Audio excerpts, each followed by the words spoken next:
We use the term addiction to cover a whole range of different behavioural problems that people experience in controlling behaviours. Many years ago, of course, the term was used quite narrowly to cover problems that people had with what we would now consider to be physical addiction. You take a drug, you get used to the drug, your body adapts physiologically, and then when you stop taking the drug, you suffer unpleasant or even life-threatening withdrawal symptoms.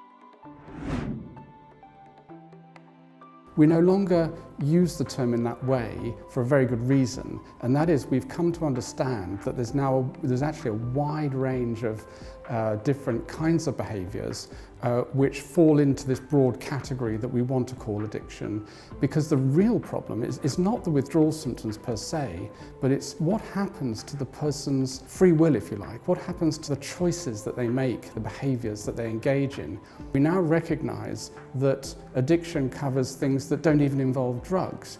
Gambling, for example, some forms of internet use, and even issues such as eating disorders or obesity. So there is this general term that we're now using to describe a behavioural problem in which there's a powerful motivation to engage in a behaviour which has been learnt through experience and which is causing harm. The way that society treats them affects the problems that the users experience. So, for example, when you have something like alcohol dependence or addiction to cigarettes, both of which comprise behaviours which are essentially legal, then you've got a different set of problems than if you're trying to deal with problems associated with illicit drug use. The fundamental differences arise from the social context, the pharmacology of the drug, if there is a drug involved, and the psychological reactions to the drug and the social context in which it occurs.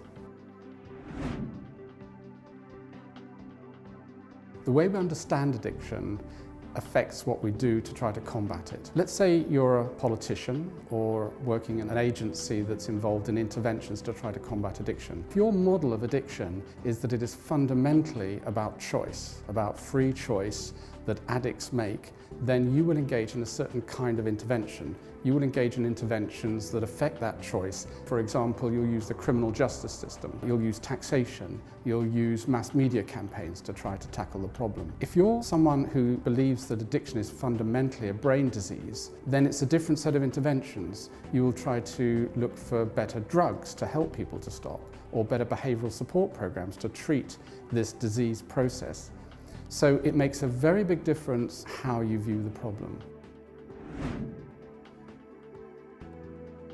The reason for writing a book on models of addiction is that everyone, whether it's the lay public, politicians, researchers, clinicians, all have an idea about what they understand by addiction. And there's about as many ideas as there are people. And really what we need to do is to bring all these together into a more comprehensive and coherent framework so that we can actually do a much better job of tackling the problem.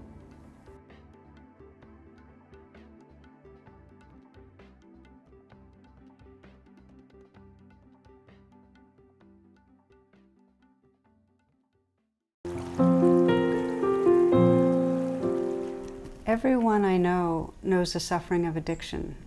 And if it's not our own personal struggle, someone close to us is having their life really squeezed. It's such a huge, intractable kind of dis-ease, in individuals and in the culture that the look for a cure, how do we free ourselves, is all over. And one of the things that I am most excited about right now is the research that's showing more and more the power of mindfulness, of training in mindfulness meditation to begin to loosen the grip of addiction. So we begin by saying, so what is addiction? And it's the feeling of having to have something, that my life is not okay, I'm not okay unless I can have this substance or this experience now. And what happens for the addict, person who's addicted, is that even when the craving is satisfied, the fix doesn't last for long. It's just a temporary kind of uplift, and it's a lot like drinking salt water to quench our thirst. It doesn't really work. And so the search goes on. And even when we're not struggling with a kind of addiction that's biological or where it seems to be taking over our life, for most of us, we have the kind of strong wants and strong desires that can pretty much possess us at times. So the inquiry is, how do we loosen that? How do we begin to find some freedom? Because for the addict, there's a deep amount of shame in feeling hooked on something. And even if we're not addicted, there's a sense not only of shame, but that our lives are out of our hands when we're lost in obsessing about a certain person, or we're caught in having to have our finances different for us to relax, or having to feel like we've accomplished more in order to feel good about ourselves.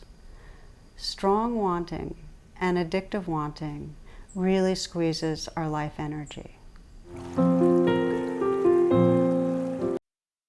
Worship us!